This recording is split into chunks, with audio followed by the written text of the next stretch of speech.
Our subject this morning, expand your consciousness. Expand your consciousness so that you realize your divine heritage, the bliss of God's presence within you. All men are united in the bond of consciousness. And that consciousness is from the one great ocean or the sea of God's consciousness. God Himself, or bliss consciousness. Our Master has said, those of you who will remember, that without doubt, the bliss consciousness which the devotee feels is God's consciousness.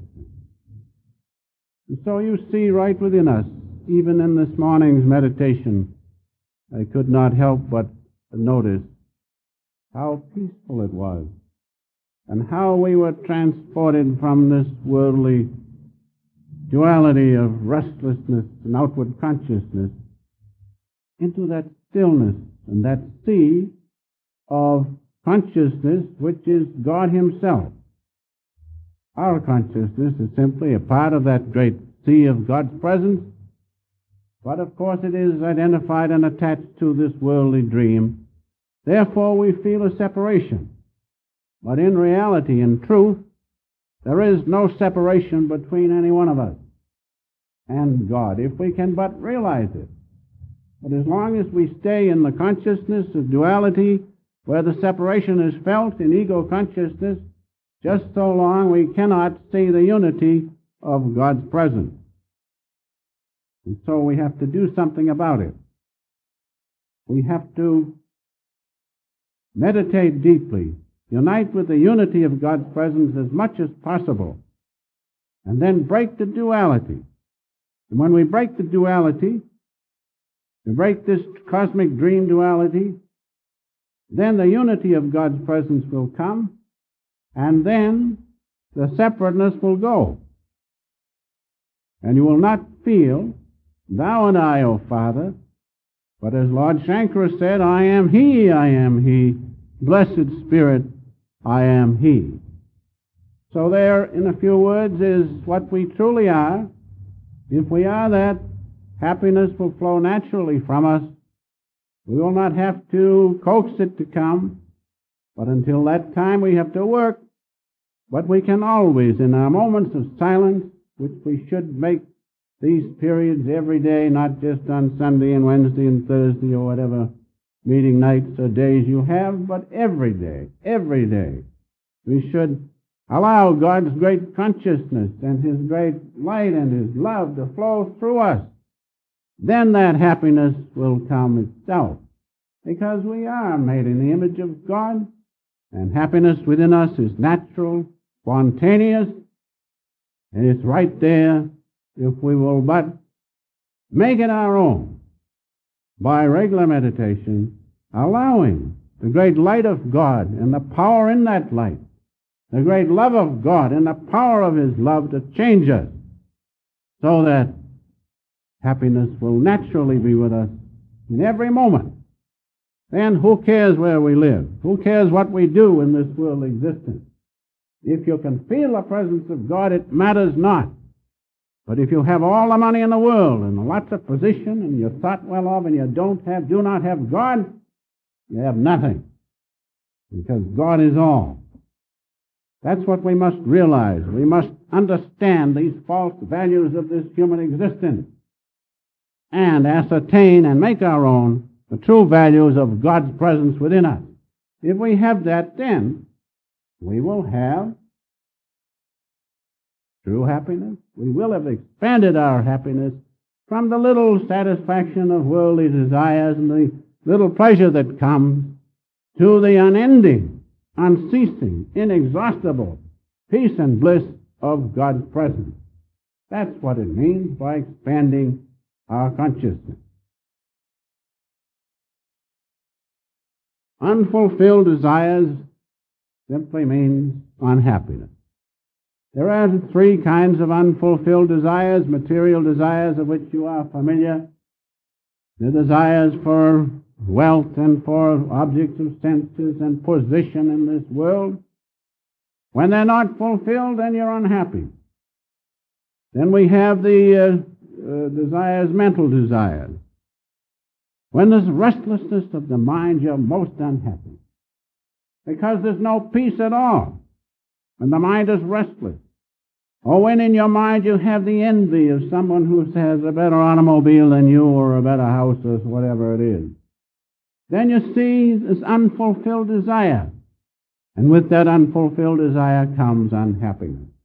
And finally, the worst thing is the spiritual desire, the unfulfilled spiritual desire, that you don't know what it's all about. You don't know where you're going. When you get through here, you just hope something good is going to happen. You're not sure of it. That's the worst unfulfilled desire, and that gives us most unhappiness, and that's known as ignorance. So there you have the different types of unfulfilled desires that lead to one thing, unhappiness. Then we have fulfilled desire. Fulfilled desire leads to two things. Do not be mistaken. And fulfilled desire leads to peace of mind or the true happiness of the soul. Now, when the restlessness of your mind is alleviated, then you feel peace of mind. You feel a great relief from the violence of the restlessness of your mind, the turmoil of an unregulated, if that's the word to use, or uncontrolled is better, mind. There's a great relief when you feel peace of mind. But that isn't the true happiness which you want. That's the negative aspect of happiness. That's a relief from a turmoil. That will not satisfy you, because the thing will come up again and start up again. But true happiness is the positive thing. True happiness is natural with the soul itself. True happiness is God. Now that's what you want. And that comes from fulfilled desire of the highest type. To know God, to be one with Him, to know and demand and claim your birthright as a child of God. That's true happiness. And that's true fulfilled desire, because in God you'll find all fulfillment. You may have 16 houses. You will not be happy. You may have no houses in God and be the happiest person in the world, because all fulfillment is in God, complete and eternal. Now, when you have the money, you feel good. If you lose the money, how do most people feel? But when you have God, you will feel eternally happy. Not for any length of time, but inexhaustible, eternal. That's what true happiness is. That's what we have to create from worldly happiness, and even peace of mind is not the answer, but the positive aspect of happiness, which is our natural state of consciousness, because we are waves in the great ocean of spirit of which we have been singing and meditating upon this morning. And that ocean is God's bliss and peace. That's happiness we want. That's what we must create. And so, true happiness, realize, or the bliss of the soul, is natural. It lies in the soul, and it is natural and spontaneous.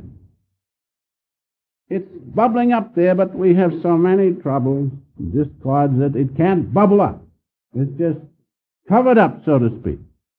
And so realize that happiness is the natural state of being. It cannot be acquired through any external means, by the money you have or the position you have or whatnot. It is the natural state of consciousness. It cannot be acquired by artificial means or outward means. It comes of itself.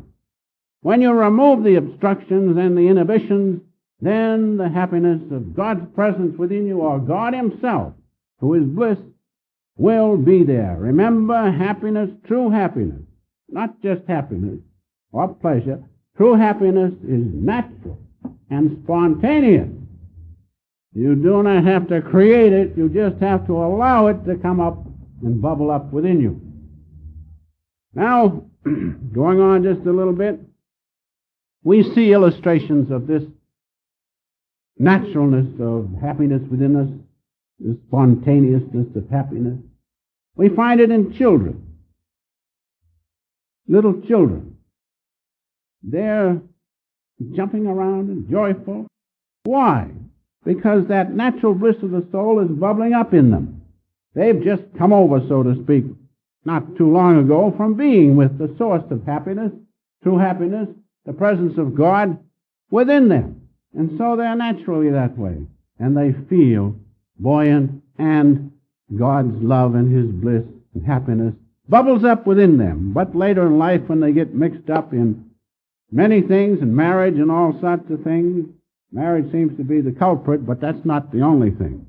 Listen, I can point out to you many happily married people. Why? Because they've made God first in their life. One of the greatest saints was Larry Masha. He was married. That's why he was the saint he is. And that's why he's one of our gurus, to show that marriage isn't the cause of unhappiness altogether. There are other things. And the thing is that we must claim our birthright. We must, as these little children, be spontaneously happy, which is our natural state of consciousness. A little story comes to my mind. I just thought of it just a minute ago. And so I have brought it along. It is this, and it has to do with a Boston minister, so, although it didn't happen to me, even though I do come from Boston. But this minister from Boston was walking along the street, and he came upon this group of joyful urchins. They were jumping around and yelling and hollering, and he says, and around them they had a dog of doubtful pedigree, just a little pup they had. And so the minister said, "Boys," he says, "what goes on here anyway?" Oh, one of them says, "We're just swapping lies," he says. "The one who can tell the greatest lie gets the pup." And so he says, my boys, he says, "When I was a boy," he says, "I never told a lie like that." So all the kids hollered, "You win, the pup's yours." Oh, there you are.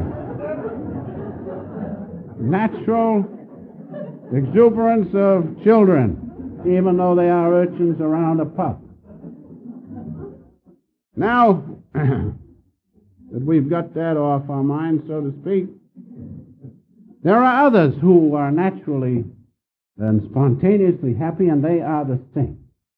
They are the saints. They feel the great joy of God's presence in everybody, and especially when they can help someone.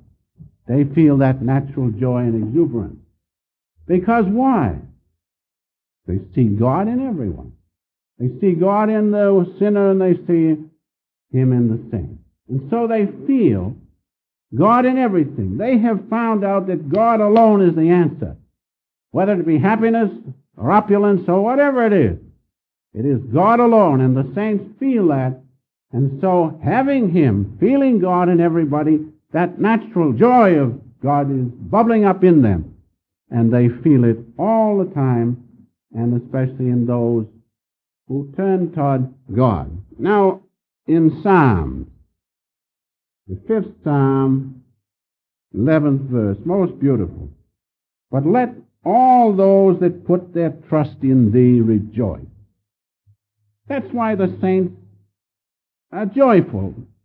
Master was very joyful. Those who knew him many years ago especially, he was always joyful, and that natural exuberance, although he carried a tremendous load with this organization all alone, and he went through many trials of people who shouldn't do such things, still he was always joyful. And this is the answer in this psalm. "But let all those that put their trust in Thee rejoice. Let them ever shout for joy, because Thou defendest them. Let them also that love Thy name be joyful in Thee." Those who hear the cosmic sound of God, those who rejoice in God's name, who are always eager and anxious to be in that holy vibration and the presence of God, They are the ones whom God defends. And they are the ones whom, having the defense of God on their side, or His great security and power, they are joyful all the time, no matter what comes, because they know God is with them. As Master said, leave everything else, but never God's side. Leave all else, but never God's side. And so, the happiness of saints is not limited to human consciousness. That's the point. When you depend on people to do this and do that, you'll be disappointed. But when you depend on God and then see Him in people, then you'll find people will not disappoint you. But don't look to people first. Look to God first, see Him in the person, and your chances are much better to receive from that person happiness and satisfaction and not be disappointed in them. That's what the saints do. Realize the saints feel and know and feel the joy in others. I remember a couple illustrations come to my mind. Master, he would just beam with happiness. When talking to a devotee, you would see that devotee change. His face would just beam. Why? Because he felt the joy in that devotee. He felt God's presence in that devotee, and he saw the effect of God's presence on that devotee. He saw the devotee change. So realize, saints feel the presence of God not only in themselves, but in everybody. That's why they have that tremendous amount of happiness bubbling up within them. Another instance comes to my mind down in Encinitas. Master and I used to come home, this is long ago, late at night, sometimes early in the morning. And the rest of the ladies and others would go to bed. Then we'd go out on the lawn and walk back and forth by the ocean. That's where I learned a lot of philosophy and SRF. And he used to talk to me, we'd walk back and forth, and it was most wonderful. And this particular night, I remember he went in, and I said, well, I must go now, sir. I didn't want to keep him up all night, but you couldn't get away. I lived down in the end of the room in the Hermitage. So we went in. He said, come on in. He said, come on. We went in the kitchen, and he got just a little vegetable. I don't know what it was now, and he began to cook it. And he cooked it, and he put the things on it, salt and pepper, and he was just beaming. His eyes were half shut, and he was just making it. And I was feeling exceptionally good then, exceptionally happy. And when we ate it, it was the most wonderful thing, that simple vegetable. Why?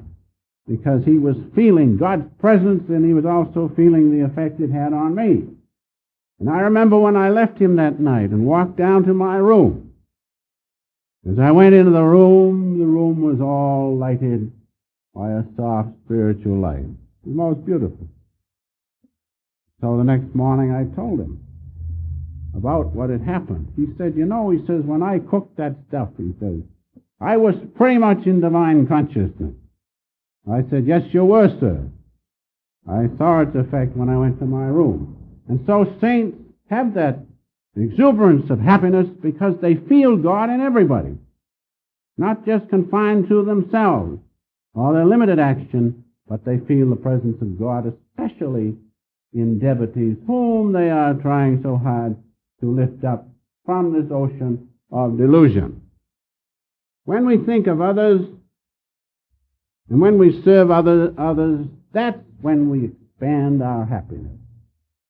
Because as Jesus served his disciples and washed their feet, he expanded his happiness to the great reservoir of happiness, God's presence. But when we work selfishly for ourselves, then we limit, we constrict our happiness. It cannot expand naturally as it should and allow God's great love and bliss to flow through us. We restrict it.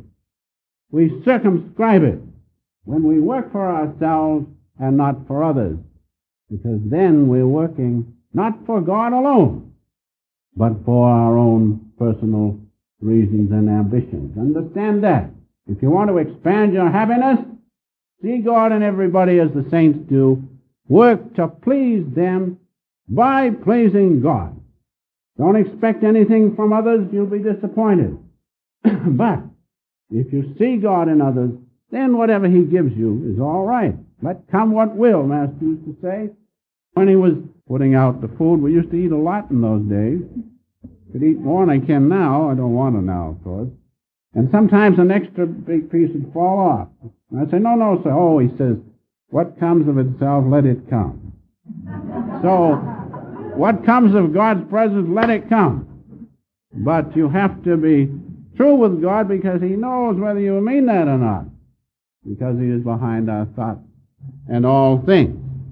And so, when we think of others, as I've said, then we increase our happiness, because then our happiness depends on the soul happiness, which is natural and spontaneous. But when we work for ourselves, then the happiness depends upon the results of the manipulations of ego consciousness. And ego consciousness is very limited, because ego depends upon bodily consciousness, which passes away, and which is not eternal like soul consciousness. And so we should serve others, serve them, and we can do better if we realize God is the doer. That's an important point I want to bring out, is that you can serve others without feeling any constraint if you feel God is the doer. If you know he's in others, and you know he's there and feel him there, then it's not too difficult to work and serve others. That's the key. Know God is the doer, even in your enemy. That's why Jesus was able to say, Father, forgive them, for they know not what they do, because he knew God was the doer, even in his enemies. Knowing that, then he could serve them, as he did spiritually to such an extent, when he said, Father, forgive them, for they know not what they do. And so, when we learn to serve others, then what happens? Because we see God in them, then the happiness of God becomes ours. When you work for selfish reasons and serve others, perhaps for gain on this earthly existence, then you see the happiness depends upon the fulfillment given by the object of senses or the conditions of this worldly existence. But when you serve others because you see God in them, then you attain the happiness of God himself. That's a very important thing. Realizing God is in every one of us. Work to please God, knowing that he is in the others, and then his happiness, his bliss becomes yours. A very important point. A reference from the Metaphysical Meditations, I'd like to read at this time, which is most wonderful. In the cheer of all hearts, Master has written, I hear the echo of thy bliss. When you see somebody else genuinely happy because God is coming into them, then, as he says, in that I hear the echo of thy bliss. In the friendship of all true hearts, I discover thy friendship. Master said, God loves us so silently and so wonderfully and through the hearts of his devotees. But it cannot be a personal relationship. A human relationship, it's a divine relationship which is between all true devotees. And I know that some of you feel it with one another. That's because it's real relationship, true friendship. Then he goes on to say, I rejoice as much in the prosperity of my brothers as I do in my own prosperity. In helping others to be wise, I increase my own wisdom. In the happiness of all, I find my own happiness. These are words from Master's Metaphysical Meditation. Now, the greatest way that you can serve others is this, and it will give you the greatest happiness. It is that you enable them to have inner realization and divine contact with God. That's the greatest way you can serve a person. Because you know if they have that, they too will feel what you feel. But that means that you first must have that realization. You cannot give it to another Unless the grace of God descends upon you and flows through you, then you can give it to someone else. But that's why it is the greatest service. And so, do not try to help others, but rather try to ask God to allow His grace to come in upon you. Then you will feel His bliss, His happiness. Then you can give to others. And when you see them finding God, and when you see their hearts responding to God's love, and they have divine inner realization, then the joy which you feel is indescribable, because you know they also feel as you do. He knows whom God lets know. God is the doer. He's the one that lets the true devotee know that He's with them and that they have His happiness. Now, if you can help someone, if you can serve someone, so that they too can have God contact, they too can have the friendship with God, they too can feel God in every action. Isn't that the greatest service? That will expand your happiness more than anything. Because then you're giving them God Himself. It's the greatest thing. That's one reason why the saints and all true devotees are so overwhelmingly happy, because they know God for some reason is utilizing them. His grace has descended upon them, and His great love flows through them. If you want to expand your happiness, get the contact with God yourself first. Get the realization of His presence, and then, if possible, give it to others. First know that you know nothing. First know that you yourself are nothing. God is the doer. Then if His grace flows through you, then others feel it, and you feel exceedingly happy because the devotee is feeling the presence of God. That's the greatest way, remember, to serve others. Make the contact. Make the contact. Master has given us these words. Let your life, I remember he wrote this to me. Let your life be a spiritual example for others to follow, to our one abode of life, where all will meet who live and do right. Isn't that beautiful? Doesn't that inspire you to be good and to find God? Let Him take care of what you do after that. You may not say a word. Some of the greatest saints don't say a word. They're silent. But the effect upon the world is tremendous. Because God is silent. He's made universe upon universe. He doesn't say anything. But it goes on, doesn't it? Why? Because He is supreme. So you make the contact with Him. And as Master says, let your life be a spiritual example for others to follow, to our one abode of light, where all will meet who live and do right. That brings up one point I'd like to make, and that's the point of the role of yoga. Yoga gives you the ways and the means to contact God. How can you be a spiritual example in the highest degree unless you contact God? That's why yoga is so important. I don't mean just certain branches of yoga, but Raja Yoga, which gives you spiritual contact with God, or which develops a spiritual side of you.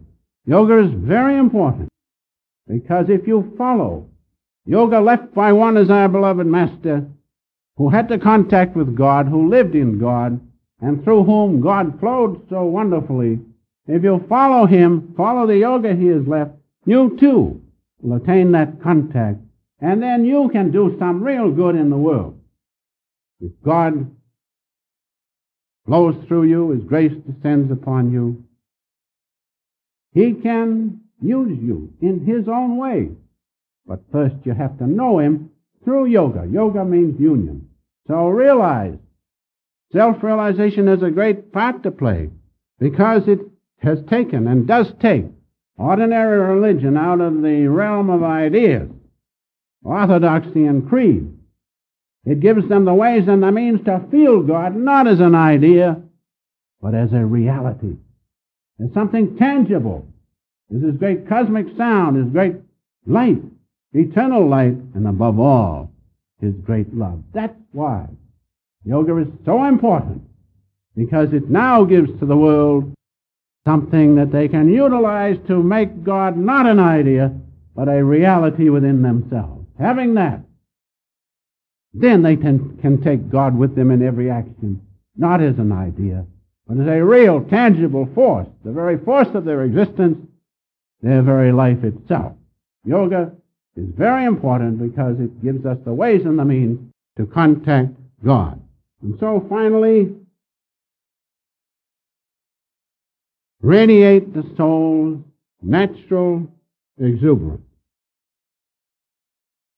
If we claim our birthright, then that will flow through us naturally of its own accord. And that's what we should be. We are children of God. We have a right to His happiness and bliss. We're made in His image. As our Master and all saints say, He loves us more than we can imagine. So that surely is our birthright, to claim and to have our happiness. If you have this, if you realize that your soul is happiness itself, naturally, you don't have to gain anything. All you have to do is allow it to come forth.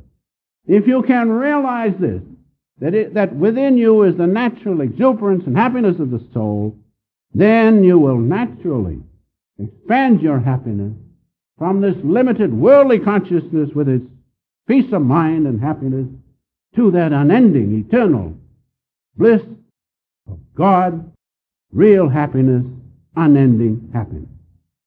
And I'll close with Master's few words from Metaphysical Meditation, in which he says, as we sang this morning, I am the bubble, make thee the sea. If you feel the natural presence of God within you, that little bubble of ego, of happiness, will expand to the great sea of God's presence. That's what we are. Sometimes you close your eyes, you meditate deeply, especially if you see the light at this point, and if you can penetrate it, you will see around you the great light of God's presence all over. That's what you are. But we think we're this little body, can only look around so much and do so much. That's what we are. That's our natural home, the sea of bliss. Master said, expand your consciousness from the limited bubble of ego to the great sea of God's presence. That's what we are. In meditation you can prove that. If you keep on, if you can penetrate, as Master says, penetrate the spiritual eye into the omniscience of God. Do that. Then you will see yourself not as a little idea of this body, but the great sea of light in God's presence. Isn't that worthwhile? Isn't that worth striving for?